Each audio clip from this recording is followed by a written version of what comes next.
Boa noite, então, para todo mundo. Vamos dar sequência. Hoje é a última parte, então, do módulo de expressões de literatura em língua francesa. Tá? Hoje eu vou abordar, então, o eixo lírico, né, poesia francesa. A gente vai fazer mais ou menos o mesmo, seguir mais ou menos o mesmo cronograma que a gente fez na outra aula, né? Fazer um percurso histórico, tá? Trazendo os elementos que tornam a poesia francesa única, mais própria, né? A partir dos movimentos das grandes correntes literárias, e discutindo alguns elementos principais, né, desse gênero, e no final trazer algumas proposições também do século XXI, enfim, para a poesia contemporânea, alguns paradigmas que foram sendo rompidos ou surgidos nesse período, tá certo? Eu vou compartilhar a tela aqui com vocês, para vocês irem acompanhando comigo.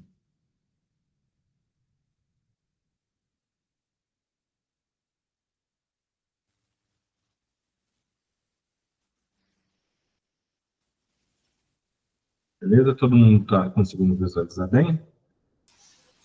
Sim.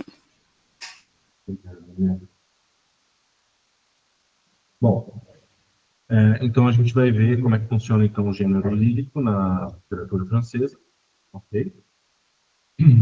Então a gente já vai passar então primeiro pela poesia medieval, tá?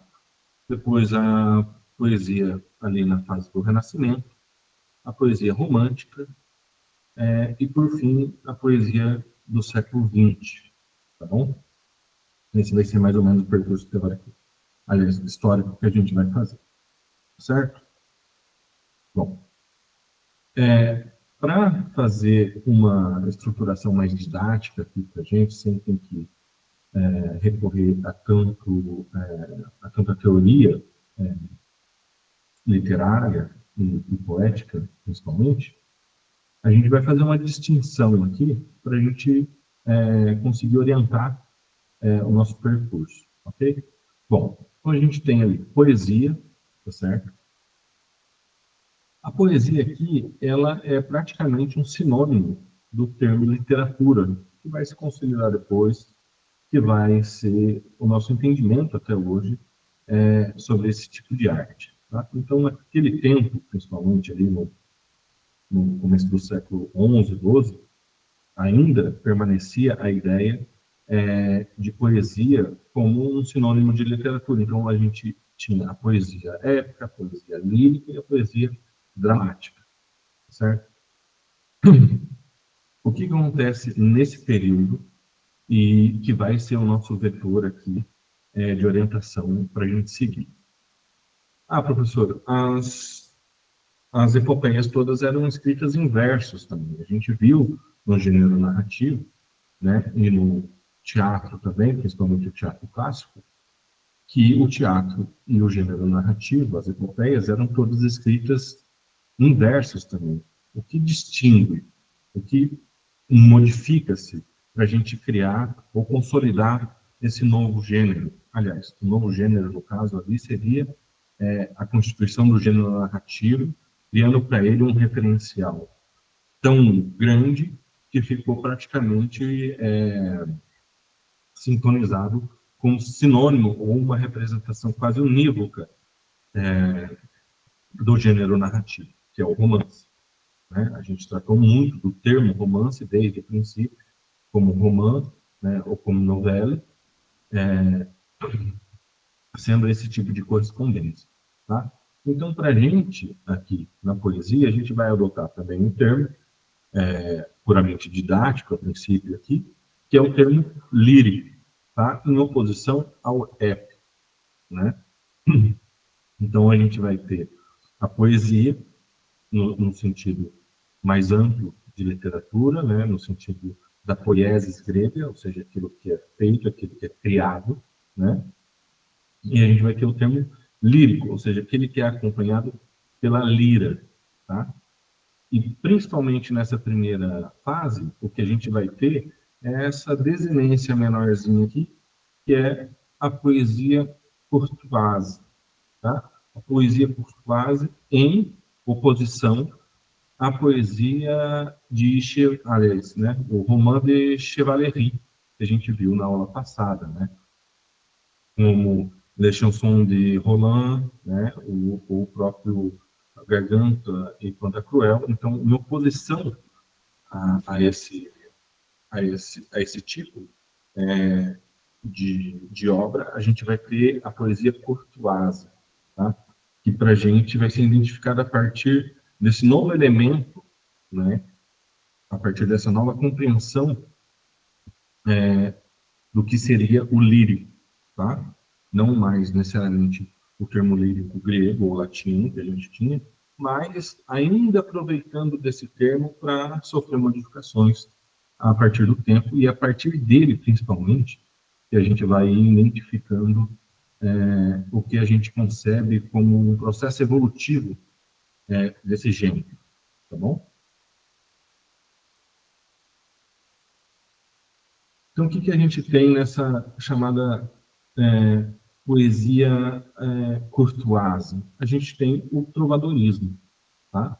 O trovadorismo ainda é muito semelhante ao gênero narrativo dos romances de chevalerie, dos romances de cavalaria, mas agora um tom menos épico, menos heróico, menos eloquente, tá bom? Lá a gente tem aquele narrador que descreve, né, a cena, né, e são grandes feitos. Aqui não. Aqui a gente vai ter uma subjetividade maior, os temas vão ser mais prosaicos, mais cotidianos, né? O que vai ser extremamente privilegiado nesse tipo de poesia vai ser os amores, né? Principalmente os amores frustrados, tá? Mas no sentido formal, a gente vai ter esses três eixos, tá? Então a gente vai ter a expressão de um je, ou de um eu, né? De um mais pessoal, né? Com maior subjetividade. A gente vai ter a segunda retórica, tá? O que a gente tinha nos épicos? A gente tinha a grande retórica, a gente tinha as noções de oratória do Cícero, né? Um autor romano, certo?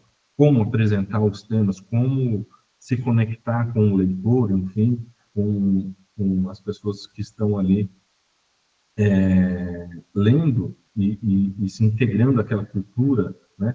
Nessa fase não era só pela leitura que as pessoas acessavam, porque eram muito poucos alfabetizados, né? Então, essa internalização da cultura também era feita para essa grande eloquência. E aqui, então, o trovadorismo cria uma espécie de segunda retórica, uma retórica menor, tá?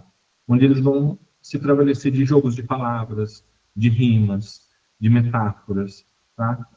Que tem mais ligação, mais apelo com as línguas vulgares, né, no caso. Tá?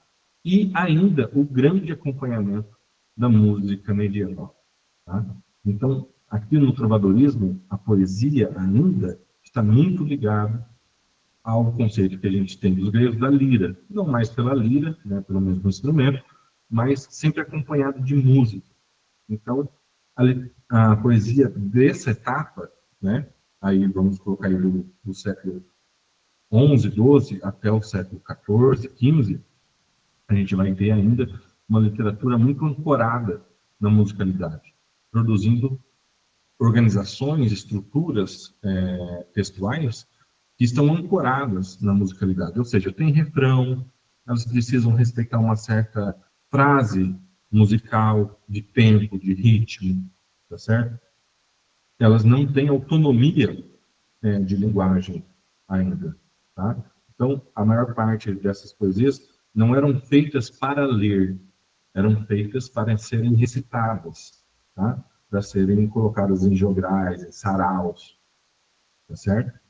Então, a gente não tem uma autonomia plena ainda da linguagem, vamos chamar assim de poética, tá bom? E daí a gente já passa desse final, quer dizer, toda essa estrutura ainda de trovadorismo segue até, né, como eu falei, do século XV até o século XIV, onde a gente tem o começo do Renascimento. Tá? E o principal autor que vai aparecer ali nessa mudança, nessa troca, né, de um período para o outro, é o Du Bellay, tá certo? E ele vai escrever esse texto que é praticamente um manifesto estético, filosófico, para a poesia que ele tem a intenção de construir na França, tá bom? Que é La Défense et l'illustration de la langue française. Então aqui ele vai construir vários preceitos que devem regir, então, agora, a, reger, né, a nova literatura, a nova poesia da França. Então, ainda eles vão fazer muitos empréstimos, né, latinos e romanos e italianos, né, porque a Itália já ganhou uma certa emancipação, principalmente na poesia, né, com Dante, com Petrarca, com Boccaccio. Então, eles vão pegar ainda esses moldes latinos e romanos e vão trazer para a França, tá certo? Eles ainda vão respeitar essas formas, essas temáticas também de alguma forma, mas eles vão trazer para o campo francês com seus temas e principalmente com a língua, tá? Aqui é uma defesa, sobretudo, da língua francesa em equiparação ao grego e ao latim, que eram consideradas as línguas por excelência para as artes, para as ciências e tudo mais. Então, ele quer promover a língua francesa para equivaler ela a essas línguas. Então, também vai haver ali, nessa estrutura, muito neologismos que vão ser criados. Ou seja, vai ser uma mistura, um hibridismo da língua francesa com importações da língua italiana, com importações do grego, do latim, né? Eles vão incorporar para formar essa poesia, tá certo? Então, eles criticam, né, uma tradução, tá certo? Que é servil, né? Quer dizer, eles não querem refazer os clássicos para o francês, eles querem encontrar, né? E querem que a língua francesa tenha, né, a riqueza, o mesmo patamar que as línguas latinas, tá? Que a língua do latim e o grego. Dentro desse mesmo período, a gente vai ter um grupo, tá? La Pléiade. Esse grupo de poetas franceses, são 7 poetas franceses, eles vão ser a linha de frente, então, dessa construção, tá certo? Dessa construção poética que quer se fazer da França, a partir desses novos termos, a partir dessa nova língua que se estrutura, tá bom? Então, aqui eles já começam, na forma, a trazer o verso alexandrino, o verso de 12 sílabas, né? A ode, né? Uma espécie de canção reverencial, tá? E o soneto, também, que é uma forma relativamente recente, né? Construída pelo Petrarca no século XIV, que são os 2 quartetos e os 2 tercetos, tá? Então, eles já vão importar essa forma poética e estabelecer ela como uma forma meio fixa da poesia, tá? E essa forma, ela vai conversar com o neoplatonismo, tá? Ou seja, eles vão ressignificar a poética de Platão, da República, onde havia se expulsado os poetas da República, né? Aqui eles vão dar um novo entendimento para essa ideia platônica, tá? Então, dizer que essa forma, né? Essa forma alexandrina, as formas que eles determinam, são para proteger, né, os mistérios sagrados dos olhos profanos. Então, aquela ideia de Platão de que existe um mundo ideal, né, um mundo das ideias, e de que ele só era acessível, né, pela filosofia e pelo pensamento, né, ao contrário da poesia, naquele momento grego, aqui eles vão dar uma nova significação, e dizendo que esse hermetismo construído, ou seja, essa espécie de codificação da linguagem, né, é o que protege, né, os termos sagrados, ou seja, os assuntos elevados que a poesia deve considerar, de um olhar mais mundano, ou seja, você precisa estar iniciado naquela linguagem, você precisa ter uma certa aderência com aquele tipo de construção para você poder acessar esse tipo de conhecimento, tá? E eles também vão abordar nos principais temas dessa época, né? A poesia elegíaca, tá? O amor romântico, a morte, né? A fuga do tempo e a natureza, tá? E esses temas aqui, eles vão ter acompanhados com ele para reger a forma do conteúdo, um pensamento heurístico, tá? Esse pensamento heurístico é a forma como a poesia tem de revelar as coisas, tá? Então, ela se projeta para o conhecimento do leitor, tá? Então, a literatura aqui, no caso a poesia aqui, ela tem esse serviço, tem essa prestação de funcionalidade, né? Ela serve para relevar conhecimento, revelar conhecimentos, aliás, né? Seja do espírito, seja da natureza, seja religiosa, seja do amor, enfim, ela tem essa função, tá? Assim, se equiparando à forma da filosofia, né, à forma das ciências mais consolidadas, certo? Então, esse tipo heurístico, né, vai estar necessariamente ligado aos temas, né? Então, o propósito é esse, né, sobre esses temas. Aqui fazendo uma unidade, então, uma conexão entre temática, né, e forma, tá certo? E propósito, se for melhor. E em cima também, quer dizer, a gente tem uma unidade, uma união, né, de forma, né, que são os versos alexandrinos e a métrica poética, junto com a ideia neoplatônica de hermetismo, tá? Ou seja, o que fazer com essa linguagem, o propósito dessa linguagem, a união entre forma e conteúdo, tá bom? Bom, aí a gente vai ter esses dois períodos aqui, que na França ganham uma singularidade muito grande nas suas performações, mas elas não se distinguem muito das outras formas, dos outros gêneros literários, né? Elas acompanham mais ou menos as tensões e distorções que a França fez do barroco e do clássico, eles acompanham mais ou menos essas tensões que já foram feitas, olha, já foram feitas não, mas que estão presentes também no gênero narrativo e no gênero dramático, tá? Então a gente tem aqui uma poesia barroca que ela vai privilegiar muito mais a uma ornamentação conceitual do que uma ornamentação denotativa, ou seja, a, a poesia francesa não vai criar imagens, né, retorcidas, obscuras, né, mas ela vai criar conceitos, né, ou seja, ela vai mexer com o sentido cognitivo da linguagem para produzir, certo? E diferente de criar paradoxos, né, ela vai criar uma espécie de movimento, né, de mistura entre essas duas proposições antagônicas que o paradoxo põe no mesmo patamar.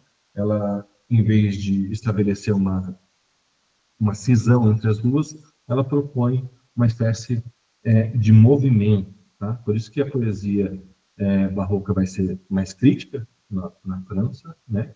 E também vai ser mais interrogativa. Tá? Ou seja, ela vai propor um movimento. Né? Quando ele propõe esses paradoxos, né, que não são firmemente estabelecidos, separados, né, eles produzem uma ideia de movimento conceitual, né, em que uma coisa se mistura com a outra, né, mas não para produzir necessariamente um, um estranhamento das formas, tá?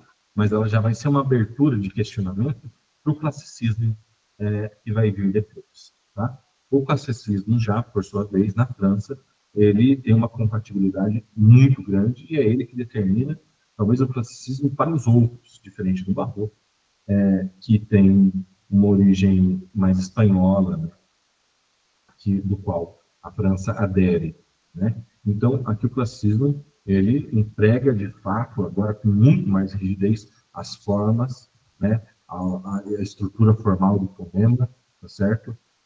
As sílabas poéticas, tá certo? E acentua a questão da razão, tá? na sua crítica poética, né? E privilegia muito a veracidade, tá?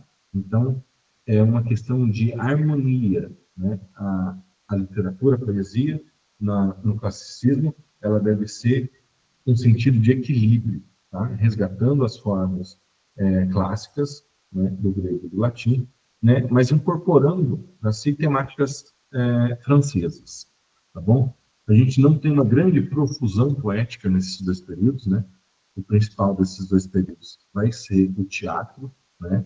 E em seguida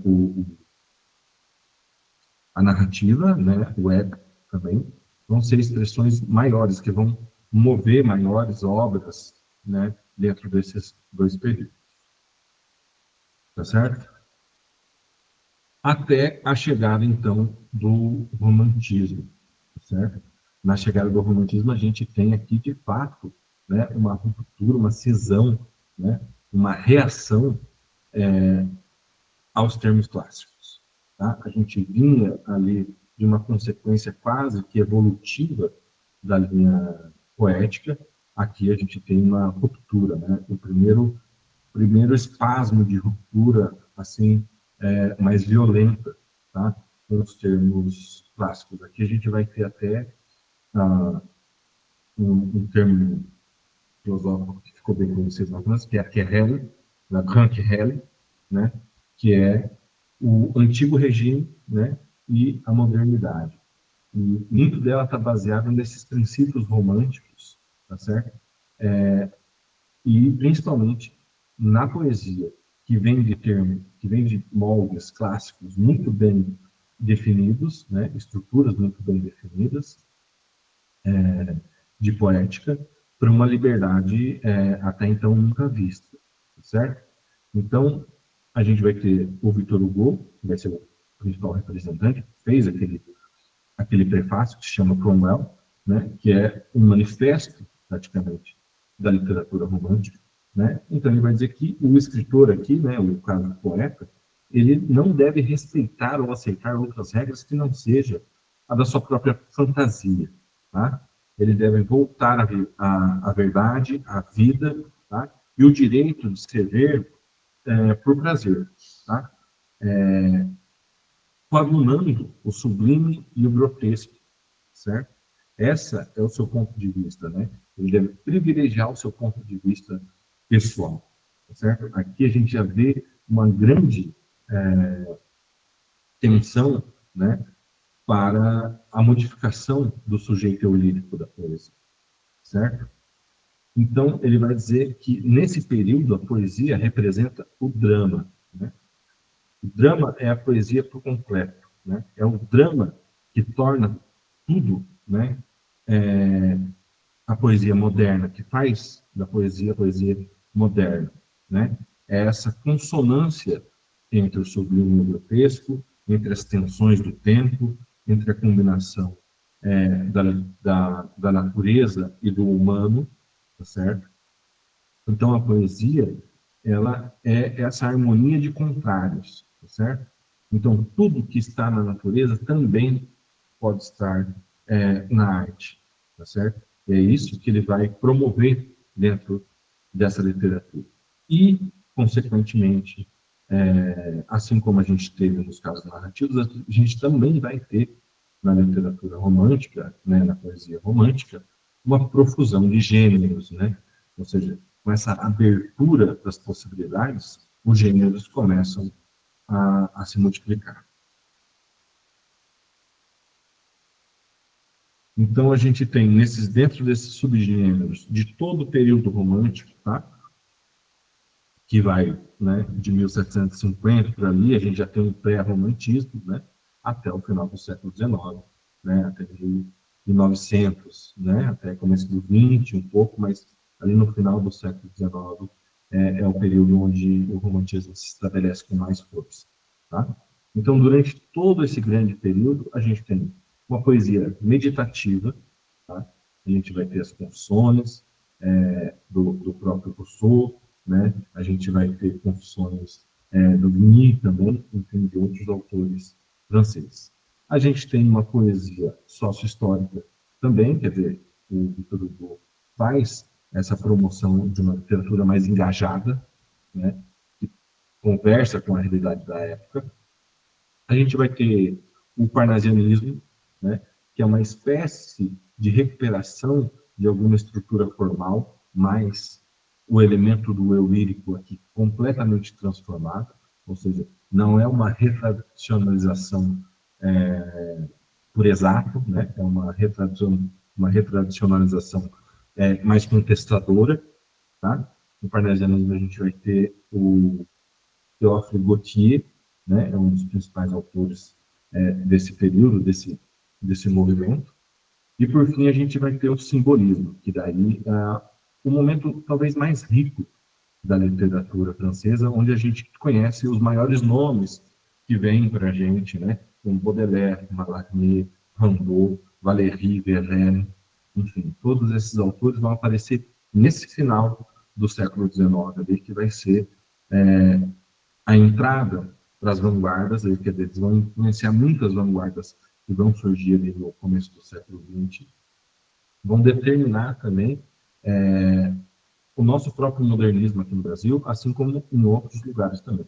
Então, esse momento da literatura francesa, e principalmente da poesia francesa, é onde se concentra a maior revolução estética da poesia. Mas até a gente chegar lá, vamos ver mais alguns outros momentos do romantismo, tá?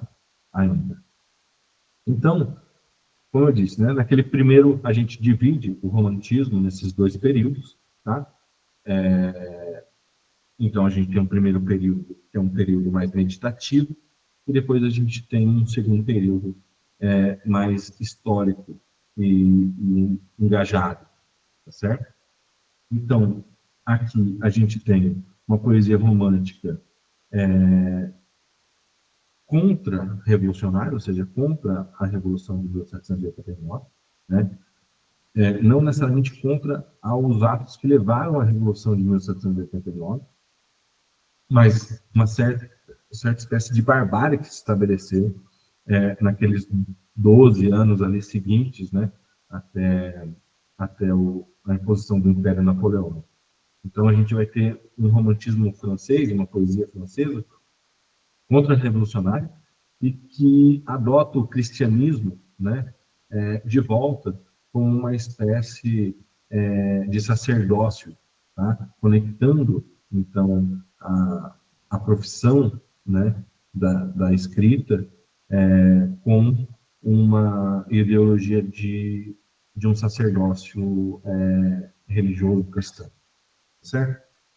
Então, esse é o primeiro período. Logo depois, no segundo período, é que a gente vai ter, então, esse aguerrimento maior com a sociedade, com os temas sociais, tá certo?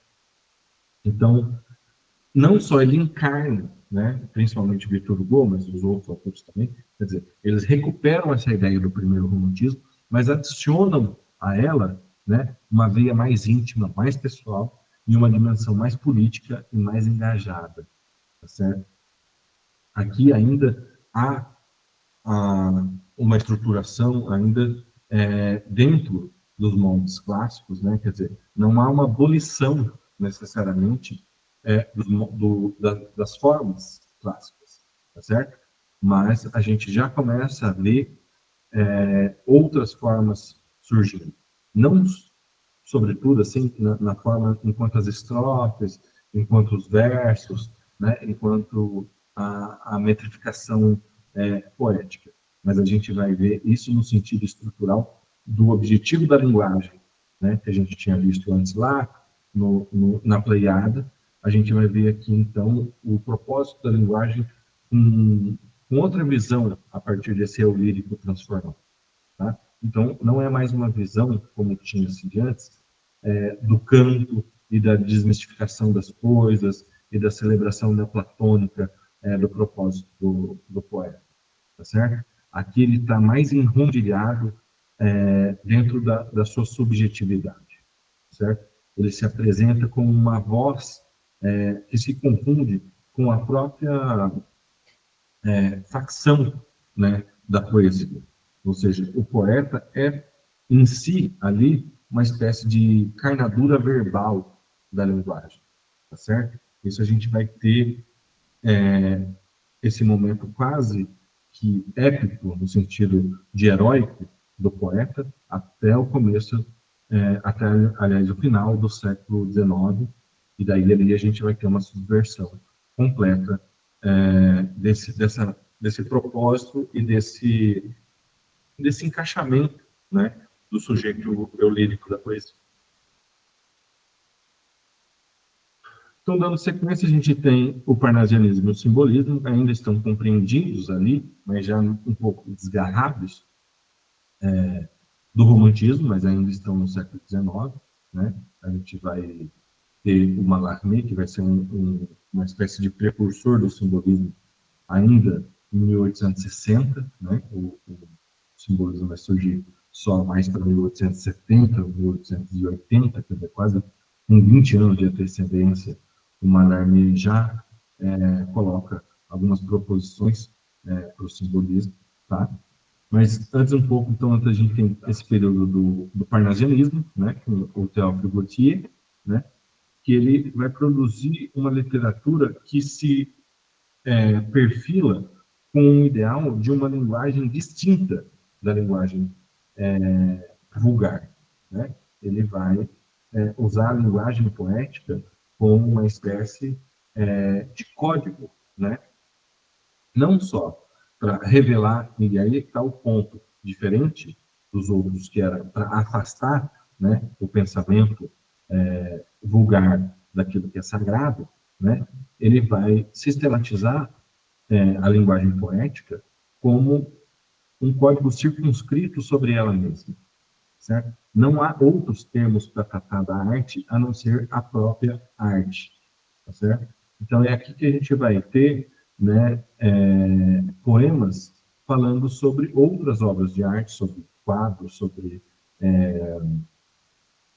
um vaso, enfim, sobre a própria maneira de escrever poesia, tá? Muitos poemas de metalinguagem, porque ele vai circunscrever a linguagem poética para tratar da própria arte em si, tá certo? Já o simbolismo, ele acompanha, de certa forma, essa codificação da linguagem, mas para produzir outros efeitos, certo? Aqui eles já acham que a linguagem não tem mais esse poder revelador que tinha antes, né? Mas a linguagem é o próprio objeto a ser identificado, tá? Então, a partir dessa época, a gente não tem mais aí um rompimento real com as formas, tá? A gente tem uma abertura para uma inovação na linguagem, né? Até Baudelaire abandonar completamente o verso, né? E começar a escrever poemas em prosa, tá? Então, a gente vai ter ainda as marcas de ritmo, de sonoridade, né? De estilo, mas agora elas vão se prestar a outros sentidos, tá certo? Ou vão se estruturar de outras maneiras, tá? Ou seja, elas vão servir como o próprio propósito da linguagem de significação, né? A rima, anteriormente, era para produzir um efeito estético, né, de perfeição, de harmonia, de balanço. Aqui não. Aqui agora as rimas elas servem a um propósito semântico e polissêmico, né? Quer dizer, a rima quer dizer alguma coisa, a sonoridade quer dizer alguma coisa. A gente vai ter muitos efeitos sinestésicos, né? A gente tem com o Rimbaud mesmo, ele cria, né, a coloração das vogais, né? O A é vermelho, o E é amarelo, né? O O é azul, enfim, ele vai dando cores às vogais, né? Ou seja, vai produzindo outros efeitos de sentido para a linguagem, tá certo? Então aqui há um rompimento definitivo com as normas que até então vinham sendo hora ou outra trazidas à baila para fazer alguma ou outra produção. Aqui não, aqui já é um rompimento completo, certo? Então o simbolismo ele vai subverter bastante a ideia do poeta, tá? Principalmente por uma corrente que vai ser determinada como o fim do século, tá? O fim do século, né? Ali, a temeridade da guerra que vai se apresentar no começo do século XX, né? as grandes revoluções industriais que estão acontecendo, estão produzindo uma espécie de metrópole, principalmente em Paris, da qual o Baudelaire vai falar bastante, né, no seu livro Le Fleuve du Mal, né, As Flores do Mal. E vai trazer o termo do spleen, tá, como uma espécie de sentimento de desajuste. Então, o poeta vai deixar de ser, como, por exemplo, tinha-se ainda em Victor Hugo, a ideia do poeta como uma espécie de profeta, né, do seu tempo. Aqui não. Aqui o poeta é um ser completamente desajustado. Tá? Quando eu trato do poeta, não é necessariamente do ser empírico, né, os autores, mas sim do sujeito eu lírico que está verbalizando ali os seus sentimentos. Certo? Para, no século XX, a gente já ter essa grande eclosão das correntes de vanguarda, né, que aqui no Brasil a gente teve, né, os poemas concretos, que são aqueles que criam formas dentro da página em branco, tá? Mas aqui é um poema do Apollinaire, tá? Que ele vai chamar de caligramas, certo? Então, uma nova espacialização da linguagem dentro da página, certo? Ela não tem mais o sentido sintático, não tem mais o sentido versificado, de estrofe, e o apelo semântico nos conformes da sintaxe tradicional, certo? Então, para discutir esses aspectos das mudanças que a gente acabou percebendo aqui dentro da literatura francesa, a gente tem, eu trouxe aqui alguns versos de alguns poemas, principalmente daquela época que eu falei, né, o período ali do simbolismo do final do século XIX, né, com esses autores, o Valéry, o Baudelaire e o Mallarmé. A gente pode perceber esse anúncio que tem, não só da modernidade dentro dos seus versos, mas do esgotamento da linguagem como se via até então. Tá certo? Então, a gente tem aqui o primeiro verso do Valéry, né? Une soit se pense et convient à soi-même, tête complète, parfait diadème, je suis une toile secrète de mim. Né? Ele vai dizer assim, pensar em si mesmo, né? A cabeça com um completo e perfeito diadema, eu sou em ti a secreta mudança. Aqui é a linguagem, tá? Que é nas coisas a secreta mudança, tá certo? A partir da linguagem que as coisas se realizam, tá? Então, ela não tem mais aquela função de desvelamento, como quase aparentado com as ciências e com a filosofia, de revelação. Mas ela é a própria coisa, um desvelamento que só a linguagem pode fazer.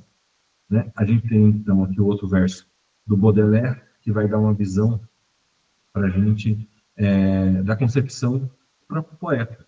Tá? É um trecho de um poema L'Albatros, né? Ele vai falar da ave, do albatroz, né? Que ele vai comparar essa ave com o poeta naquele tempo, tá? Vivendo naquele tempo. Então, le poète est semblable au prince de nuit qui entre la tempête et se rit de l'archer. Isolé sur les shores amies de Ié, Césaire de Jean l'empêche de marcher. Então, o poeta é como o príncipe das nuvens, né, comparado aqui ao albatroz, né,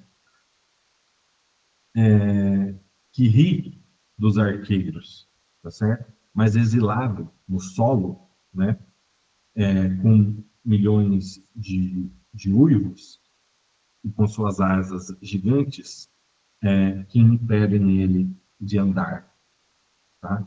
Então, antes o poeta era aquele pássaro que voava longe, que via as coisas, agora não, agora ele está no solo e as suas asas desembolsadas impedem ele de andar, porque a significação das coisas não está mais como uma espécie de enunciação do poema, certo? Por isso que eles vão procurar, principalmente no simbolismo, essa espécie polissêmica da linguagem, tá certo? Tudo se multiplica e se fragmenta dentro do sentido, tá bom? Por último, trouxe esse versinho aqui do Mallarmé, né? Que ele fala: Après avoir trouvé les lions, j'ai trouvé les bœufs.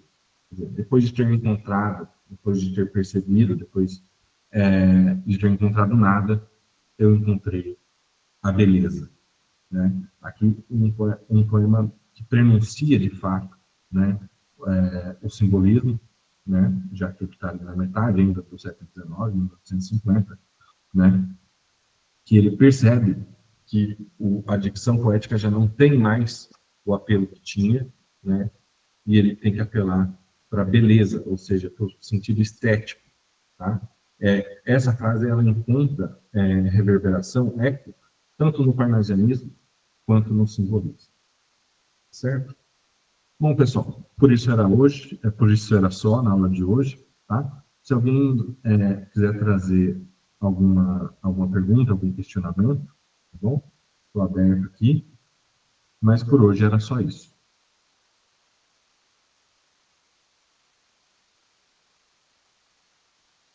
Certo, então, pessoal, boa noite. Obrigado por todos. Assinem a lista de presentes que ninguém está passando aqui, né? Tá? Semana que vem a gente se encontra e dando início aí a uma nova disciplina, tá bom? Obrigado, boa noite.